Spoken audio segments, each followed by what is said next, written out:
This week on Longwood Weekly News, a change in Longwood staff, Brian Rowland, has now resigned from the Office of University Advancement. As the nation celebrates Martin Luther King Day, Longwood commemorates by giving back.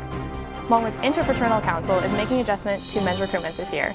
Stay tuned for this week's update of LWN. Happy Thursday. This is LWN and I'm Brianna DeWulf. And I'm Jessica Michael. Our top story this week, how does Longwood respond to pressing questions resulting in a change of staff? Brandon Kelly has the answer.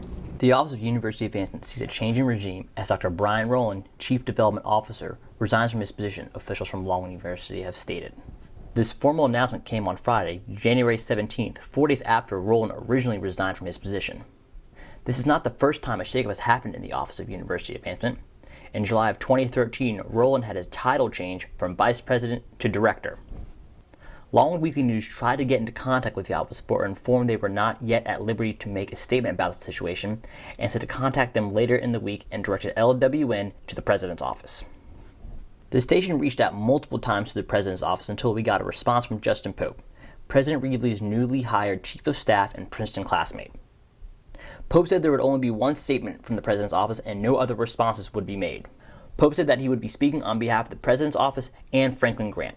Pope went on to forward an email announcement that was sent to faculty and staff that stated, "Earlier this week, Brian Rowland chose to formalize his intent to look for the next step in his impressive career. With this change, Franklin Grant will assume the leadership of University Advancement as Senior Associate Vice President for Advancement." After receiving the statement, LWN went back to the Office of University Advancement to try to get a statement, but they refused to comment on what this means for the future of the department. With President Reevely stating in the past that he wants a more transparent administration, could this be a sign of things to come? For Longwood Weekly News, I'm Brandon Kelly. This past Monday was Martin Luther King Jr. Day. Jessica Beardsley reports on how Longwood commemorated his legacy. Martin Luther King Day is a nationally celebrated holiday that encourages people to reflect upon and give back to their community.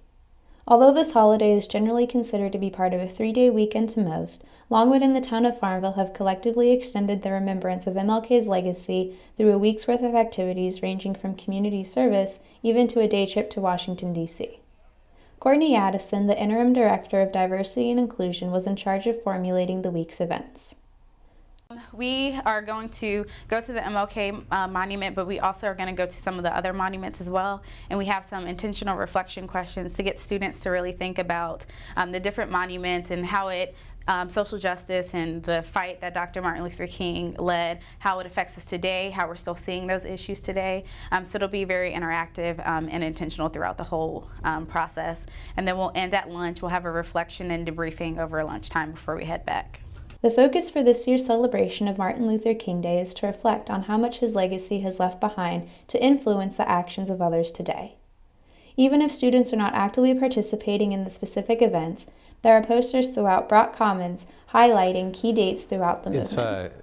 It's something to take real inspiration from. So America is the world's great experiment in free and diverse society, and it's the lessons of Dr. King that give us the courage and inspiration to keep moving forward. Remembering him gives us a sense of the road traveled and also the road ahead. Although the civil rights era has ended, the fight for social justice and equality should always continue forward, even without a holiday to remind us. Reporter Brandon Kelly looks at how IFC has revamped their involvement in men's recruitment. I'm here on Eiler Field, where men's fraternity walk traditionally takes place. But with men's numbers slipping, IFC decided to get involved this year. Over the past 3 semesters, the total number of participants rushing men's fraternities have only been in the low to mid-40s. This is a drastic change from semesters past, when the average number was about 60 to 70. Longwood Interfraternity Council President Montu Johnny explains how IFC is becoming more involved this year. Well, this year we actually have an IFC week, and we're getting all the chapter presidents to come out, participate, bring out all their brothers, just to show the community that IFC is a big part of the campus.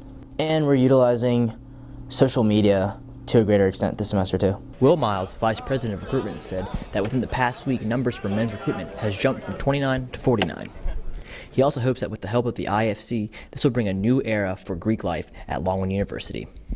I want Greek life to be not just about focusing on individual organizations. I want it to be a big unit that supports the entire campus in a positive way. With the hopes of increased numbers on Friday at Eiler Field, in front of hundreds of people, the men participating in Rush will go to their respective fraternity. For LWN, I'm Brandon Kelly. Bedford Hall will be opening up a new photography exhibit in its main gallery titled India, a photographic exploration of place. The images on display were taken by Longwood students who traveled to various parts of the country during winter break. The exhibit will open Friday, January 24th from 4 to 5:30 p.m. in the main lobby of Bedford Hall. That sounds so interesting. I know, great way to kick off your weekend. Thanks for watching our first edition of Longwood Weekly News. Join us next Thursday. I'm Brianna DeWulf. And I'm Jessica Michael. Have a fantastic week.